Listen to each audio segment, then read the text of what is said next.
Sénégal ak Yego, suivi de Nitay Garabam, Nayatu Silabok, humanité, civisme, citoyenneté et développement durable, Hodde Koubalanga Lakle, qui était le thème de l'année dernière. Cette année, nous avons choisi comme thème Buken Nowengal Gandhi. Mesdames et messieurs, durant ce week-end, nous vous proposons un programme très intéressant au parc de Anne, sous l'arbre à palabre. Des questions de la jeunesse seront abordées à travers les navétanes, la migration irrégulière. D'autres thèmes comme l'économie sociale et solidaire, la citoyenneté, le développement durable seront également discutés. Nous aurons aussi l'occasion d'écouter des parcours de vie très intéressants. Au plan culturel, nos braves actrices et acteurs seront sur scène pour le théâtre forum, la danse, la musique, sans oublier nos talentueux artistes peintres. Mesdames et messieurs, nous ne saurions conclure sans adresser nos sincères remerciements aux partenaires qui nous ont accompagnés dans l'organisation de cette édition. Il s'agit notamment du maire de la ville de Dakar, M. Barthélémy Diaz et l'ensemble des membres du conseil municipal de la ville. Nous vous empruntons votre culture dans tout le réseau du monde entier, l'arbre à palabre à la citoyenneté. Et nous avons tant besoin de cette référence à l'Afrique, aux Afriques, que nous revisitons avec une très profonde humilité. Je tiens beaucoup à vous dire ça. C'est beaucoup d'humilité de la part de tous les réseaux du monde entier pour comprendre pourquoi l'arbre à palabre à l'africaine est en train, pour le symbole de la nécessité de dialoguer, de parcourir le monde, de parcourir le Sénégal, mais aussi de parcourir chaque continent, chaque ville. Et c'est porté par des citoyens et des citoyennes comme vous. Et ça, je crois que c'est vraiment quelque chose d'extrêmement fort. Nous y invitons en fait, nous invitons chacun à accueillir toutes les initiatives positives portées par les unes et les autres.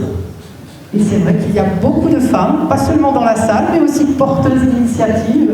Et je suis très fière de revenir au Sénégal parce que nous sommes faits de nos rencontres et de nos racines. Comme on dit, Édouard Glissant, bien sûr, notre grand ami. L'organisation de dialogue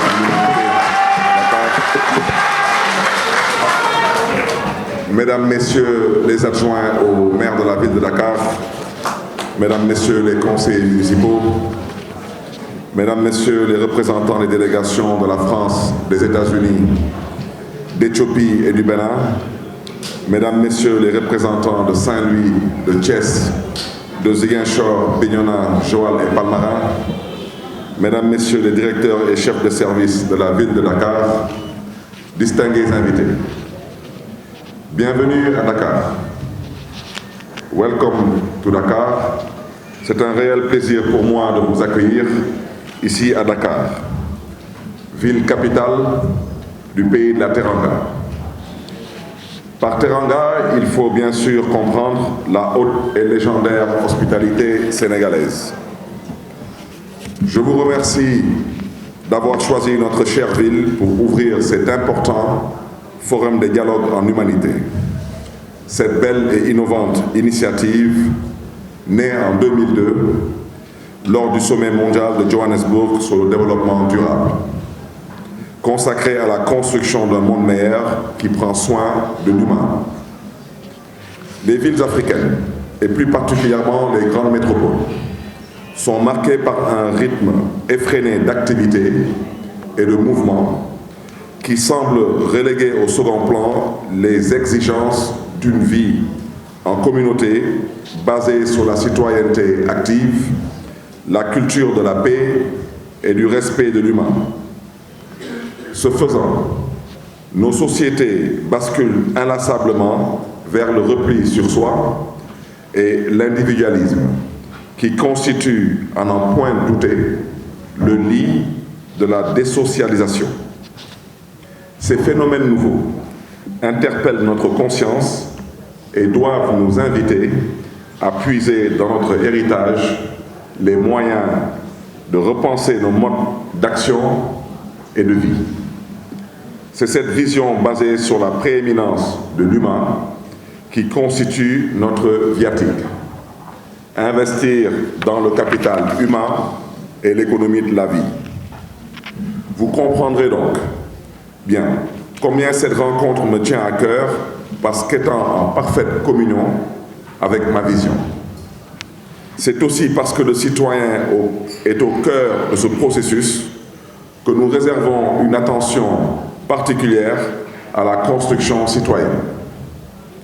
Aussi, avons-nous créé un observatoire citoyen pour dynamiser la participation citoyenne et impulser une meilleure responsabilisation des citoyens dans l'élaboration et la mise en œuvre des politiques publiques locales.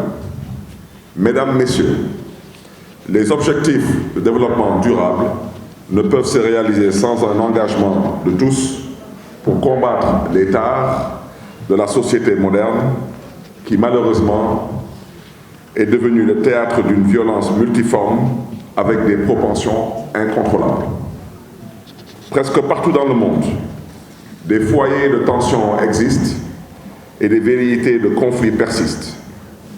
Pour preuve, la situation dramatique qui sévit au Moyen-Orient, le conflit russo-ukrainien, les actes de violence et les attaques terroristes imprévisibles, et plus près de nous, les mouvements djihadistes et leurs conséquences sur la sécurité des biens et des personnes.